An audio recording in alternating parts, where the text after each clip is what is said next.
All right, welcome back, jewelry friends. Hello, my name is Desiree, and I am your jewelry reselling bestie.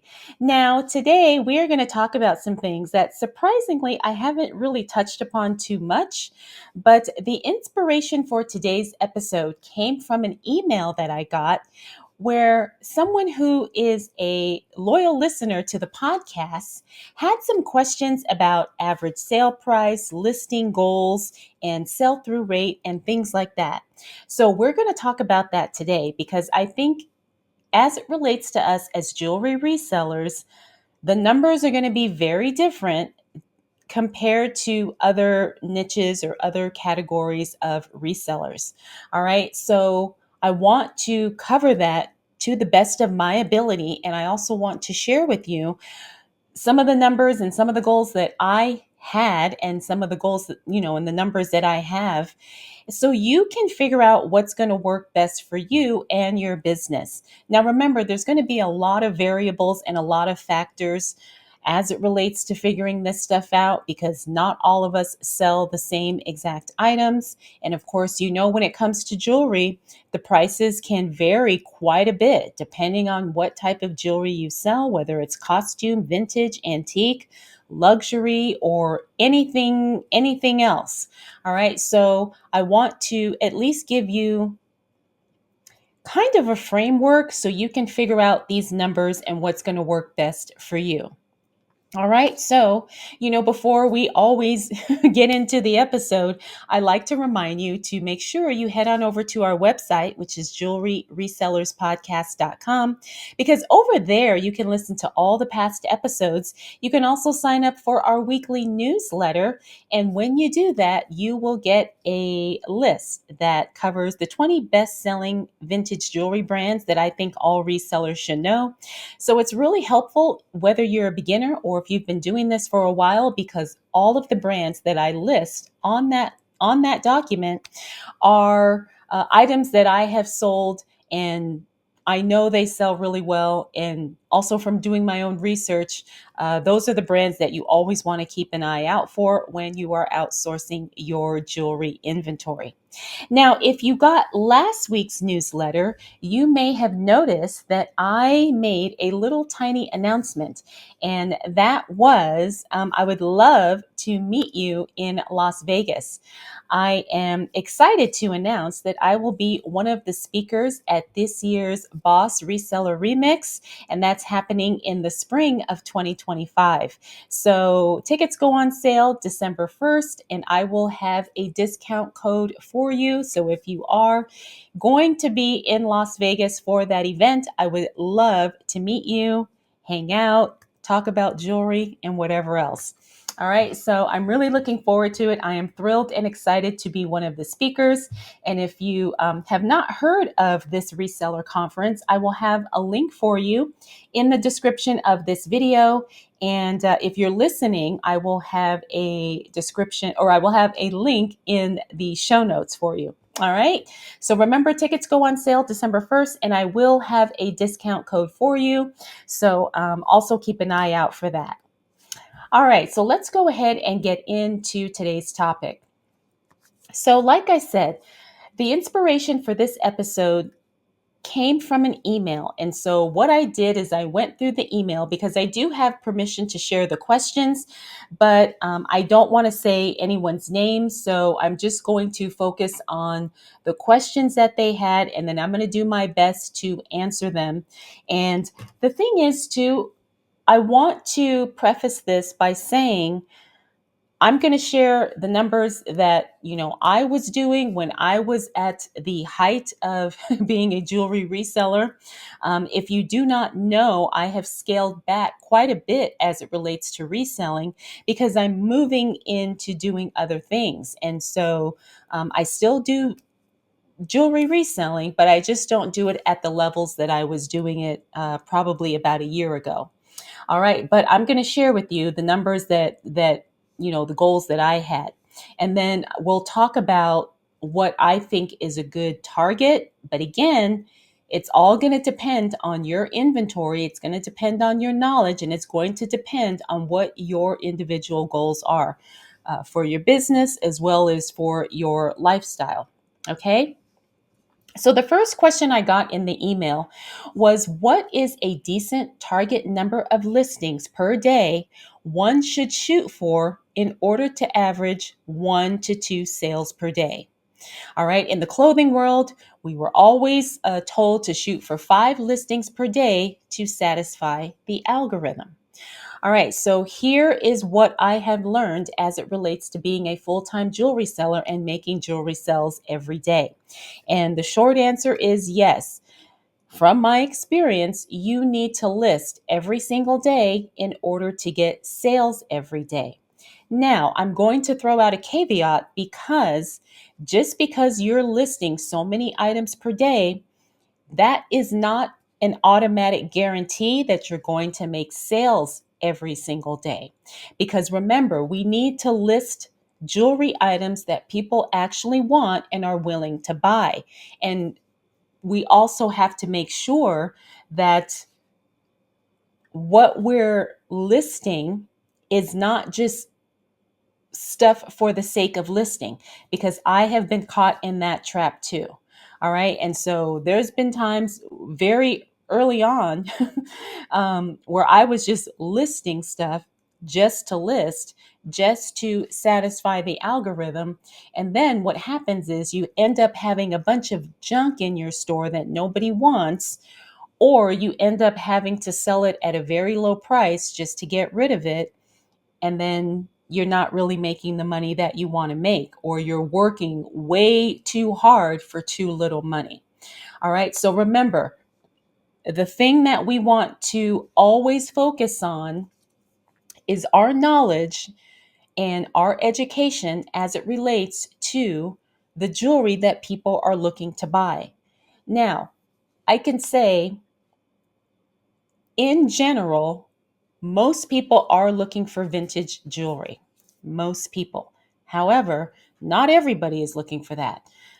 So I think too, what was helpful for me was focusing on a sub niche or a subcategory as it relates to jewelry. But this would change depending on what I was able to source and what I was able to find. Because I'm telling you, you can't always find the exact same types of jewelry. Like you can always find jewelry. Like that's not really challenging once you kind of figure out your sources and your own, sourcing strategy. But you may not always find the same type. Okay, sometimes I would get new modern pieces. Sometimes I would get a bulk box of vintage stuff. Sometimes it would be a mixture. So again, it just depends. All right, so going back to the question, what is a decent target number of listings per day one should shoot for in order to average 1 to 2 sales per day?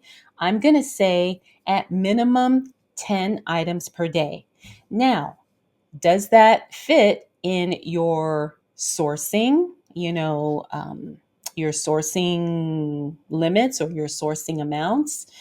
Does that work with your lifestyle? Like, can you actually list 10 items a day? Can you schedule 10 items a day? Can you draft 10 items a day? When I was making the most money that I was making as a jewelry reseller, at the height of what I was doing, I was listing 30 items per day. I was listing 30 jewelry items per day, and I would, schedule them out. So I would always do them like the night before. And then that day I would, I would have them go live. I would publish those listings. And that is what worked for me. And when I was listing 30 per day, I was averaging anywhere from 5 to 12 sales per day. Sometimes I had more and sometimes I had less, but I usually always, at the very minimum, would have 5 to 6 sales per day. Now, these were the numbers for me. All right. And it wasn't always that way. In the beginning, I was listing like 20, I think I did 20 or 25 items a day, and I was lucky to sell 1 or 2 because I didn't really know what I was doing. And like I said, my inventory would fluctuate to some degree. All right. So again, your listing goal is going to be contingent upon what your sourcing goals are, like how much inventory can you source to meet the listing goal? And then are you listing items that people actually want to buy? And then are you listing items that have a good sell through rate? And we're going to talk about that too. All right, so there's a lot of things to think about, and jewelry is it's not really an easy category, so to speak, because there's so much to learn, just like in every category, I guess. But you can figure out what works for you and what is accessible to you as it relates to your sourcing. And then once this was the really nice thing that I learned, is like once I started doing this, I started having regular repeat buyers who would always look and see what new stuff I had because they were familiar with the type of jewelry that I was listing. All right. So again, a lot of this is going to depend on you. A lot of this is going to depend on what you can source, how much you can source, and how much you can list. All right. So I hope that answers that question. Okay, so the next question in this email is, what is a decent newbie target average sale price when starting with jewelry jars? Simply for the bulk. I, like most people, would love to up my game to the good stuff like gold and precious gems, but listing X amount of day of that would be incredibly expensive just starting out. All right, so we're focused on, if you're just getting started, what is a good average sale price? Now, here is what it was for me. I wanted my average sale price to be no less than $20. Did I always have that? No. Did I have to sell a lot of stuff under that? Yes. All right. But now I really try to do no jewelry pieces less than $25. Now, I don't know if you all remember that episode. It was very early on when I interviewed Jen, and she was talking about the realities of a profitable jewelry reselling business. Her average sales price is $75, all right, because she deals with the higher end vintage pieces. So, again, this is going to depend a lot upon what you can find. Now, here's something I want to throw out. And I remember when I replied to this person in the email, I said, there's creative ways that you can do that. If you're trying to get an average sale price of, let's say, $20 and you're buying jewelry jars, a lot of times the pieces in those jars are not quite worth $20. And sometimes they may not be worth even 10. But what I suggested was you can make bulk lots of jewelry to kind of bump up your average sale price, right? So if you had 10 necklaces in a lot or 20 necklaces in a lot, then you can definitely sell that for a minimum of $20 or $25 or whatever. All right. So remember, we're talking about someone just getting started and someone sourcing their jewelry from things like jewelry jars, maybe buying bulk lots on, maybe Shop Goodwill or something like that, maybe buying those jewelry boxes, the boxes that have tons of jewelry in it. So if that is going to be your main form of sourcing, I want to say you probably, yeah, you could shoot for an average sale price of $20, but it's going to be really difficult to get it with that being your only way of sourcing. Now, you may luck out and find some pieces where maybe there's a piece in that jar or in that box that's worth $40, $50, $60, right? But I'm going to tell you, the majority of the pieces you find in those jars are not going to be super high end pieces. And if they are, they could be damaged or broken or something like that. All right. So what you want to do is increase your knowledge and increase your education. So that way you can find better quality jewelry, or you can find better quality pieces. Now, you may have to do that on a piece by piece basis. You may not be able to find bulk lots of that type of stuff just yet.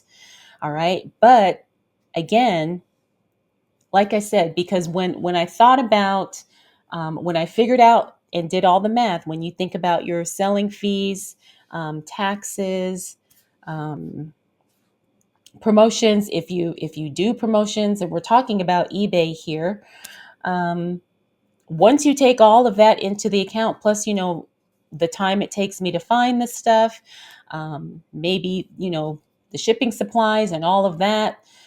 With jewelry, sometimes we need more. We need tissue paper, bubble wrap, boxes, whatever the case may be. When you take all of that into consideration, it wasn't really worth my time to sell anything that was less than $20. All right. And even now, if I were to go back to sourcing that way, I still would not want to sell anything for less than $20, just because honestly, it's not worth my time. And um, I just, I feel at this point in my jewelry reselling career, like at a minimum, I should be able to do that. I should be able to find jewelry pieces, for less than 20 that I could flip for 20. All right, but ideally, I would like to sell jewelry pieces for like 30, 40, $50. All right. Now we're talking about on a static platform like eBay. Now, when we're talking about live selling, which is, you all know, that's my jam. Um, in a live sale, I don't get $20 per piece all the time. It depends on exactly what it is I'm selling. Sometimes in a live sale, I'll sell something for 5, 6, 7, 8, 9, 10, $11, depending on what it is. And it's really not, the best of the best stuff, but I can move volume that way. All right. So I'm still hitting the sales goals, but I may not be hitting the average sales price per item in a live sale. Because typically in a live sale, you can sell in volume at a lower price. All right. And then if you're selling on a platform like eBay or Poshmark or Etsy or something like that, you can command a higher price for your jewelry. It's just going to take a little bit longer to sell. So it's that, what is that phrase? It's fast nickel, slow dime.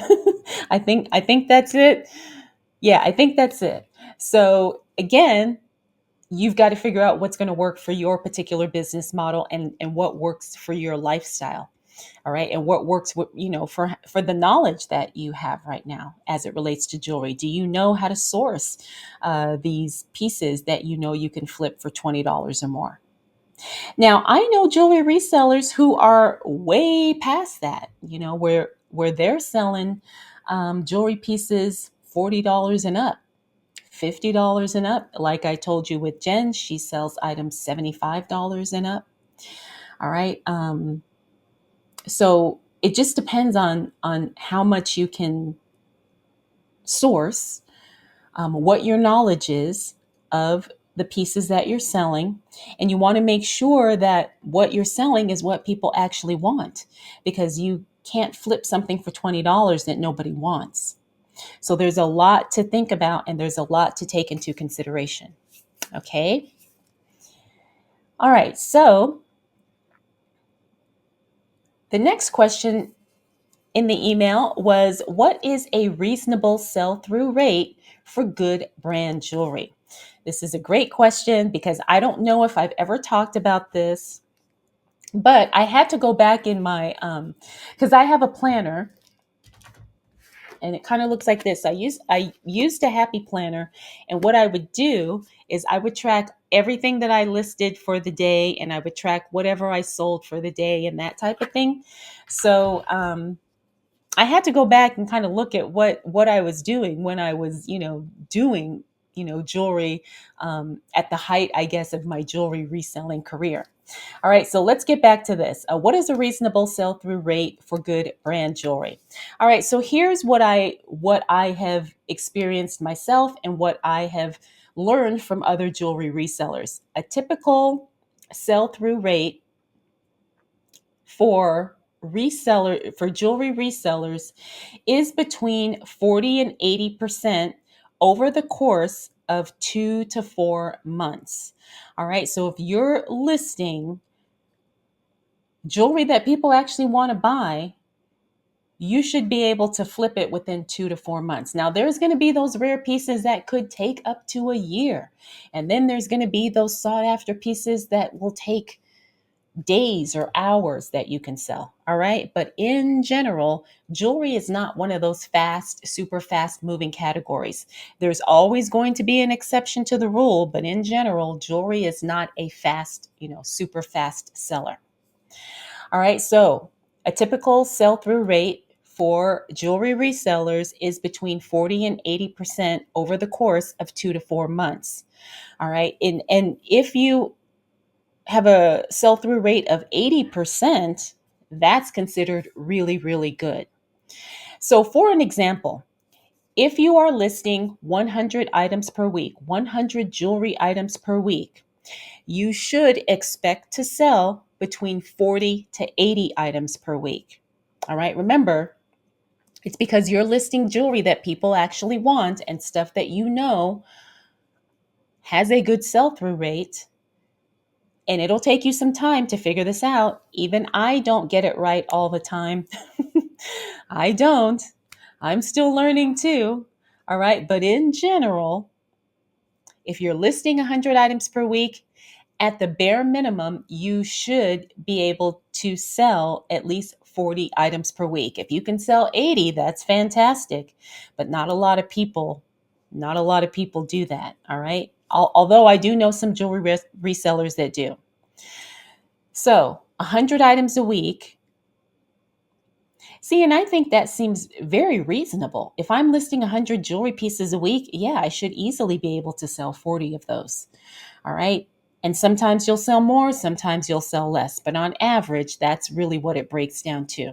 And I'm just using these numbers as an example. You may list more than 100 items per week, or you may list less. All right. But this just kind of gives you a gauge, and it kind of helps you figure out, okay, so maybe I should expect to sell a little less than half of whatever I'm listing for the week.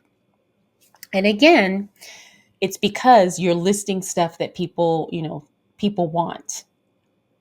All right. So think about that.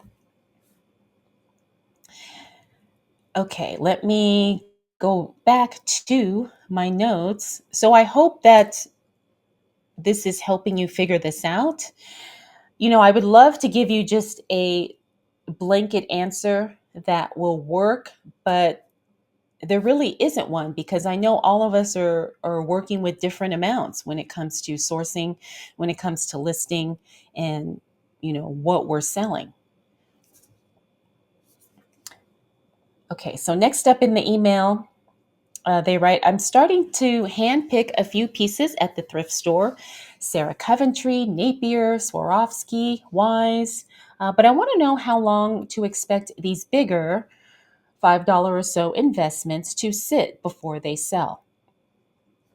Now, I love Sarah Coventry jewelry, but it's not always a fast seller for me.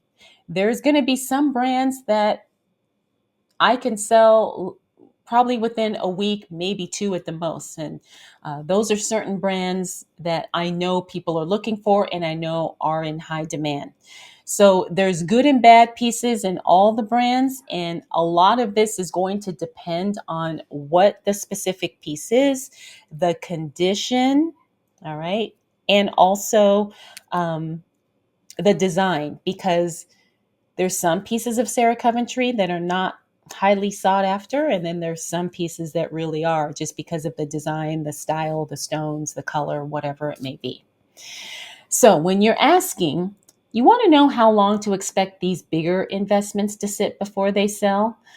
I think that goes back to the sell-through rate that we talked about, roughly 2 to 4 months for jewelry. However, it could take longer, especially if it's a higher priced item. Sometimes you have to wait for a very specific buyer. And sometimes it'll take 6 months. Sometimes it'll take, a year and a half. So again, if you're going to do this full time, you have to kind of take that time into consideration, because you don't want to just have all your money tied up in your inventory, your beautiful inventory, and then you don't have any money coming in to cover your expenses, pay bills, source more items, or whatever it is that you need to do. All right. So, in general, I want to say maybe 4 to 6 months, answering this question. Again, like I said, there's a lot of variables to take into consideration. The big thing with jewelry is always condition. Most people want their jewelry in very good to excellent to like new condition. Most people. Now, there's a few out there who don't care, who know how to do restoration, who know how to do repairs, but that's not really the main the main target audience that we're looking for, or target buyer, I should say. So, name brand or marked or signed jewelry has a better chance, but it doesn't always guarantee that someone's going to want it. And sometimes there's so many pieces, like especially with Sarah Coventry or Monet, there's so many other pieces similar or sometimes exactly like the one you have. So then it just becomes sometimes a race to the bottom, who's going to sell it at the cheapest price in order to make the sale. And I'm not really a big fan of doing that. Um, a lot of times I will just move it to a live show and I will sell it that way. And I may have to take less on it, but at least it won't be like bottom of the, bottom of the barrel type pricing. Okay. So next we have, let me see, is this a question or is this, okay. They say I've listed 120 individual pieces and 9 1-pound bags, craft and wearable. And I don't know if you guys know that, but I have really good luck selling those bags, those jewelry bags. I've sold 9 pieces and 0 bags. My average sales price is $13.25. I did sell 1 pair of Kendra Scott earrings for $75. That's fantastic. But that's not included in my average, as it was an outlier, and I have nothing else even close to that price. My average asking price of everything I currently have listed is $17.50. Do you see anywhere that I can easily improve these numbers? Now, this goes back to what I was saying earlier, where you can bulk pieces together. There are a lot of people who like to buy jewelry in bulk lots, or sometimes if you can kind of curate a whole outfit, or I guess a whole style where you have earrings, necklace, bracelet, and it all matches, and a ring, maybe something like that. But that was how I was able to kind of bump up my average sales price when I had those pieces that were probably maybe $5 to $7 ish. And I would put them in a lot, and then that way I could lot them up and I could sell that lot for 25, 30, in some cases 40 or $50 again, depending on what all was in there. And those are not as fast sellers as individual pieces, but they do sell and they do move. At least that's been my experience. I know some jewelry resellers who only sell bulk lots. I know one, she does only earrings. She only sells bulk lots of vintage earrings because it's easy for her to photograph, it's easy for her to find, and she lots them up. It's easy for her to ship. So you can really figure out anything, whatever is going to work for you, whatever makes sense, whatever is going to be worth your time and energy. All right, because here's the thing too. I used to just do this and not really have any type of understanding or clarity on the numbers, on how much time it was taking, on how much I was spending, and what it was costing me in fees and all of that, because I just loved pretty jewelry. And I'm telling you, that got me into trouble. For a long time, I did not know what I was doing, and I was just hoping, hoping against hope that I'd make a sale and that somebody would buy this because it was pretty, or because I liked it, or because I thought it looked good. All right, so I've come a long way since then, but I still sometimes see newbie jewelry resellers get caught up in that. All right. So education is your friend here. The more you know about jewelry, the better you will become at sourcing jewelry, which means the better you will become at selling, or in our case, reselling jewelry. Okay. So that is what I have for this episode.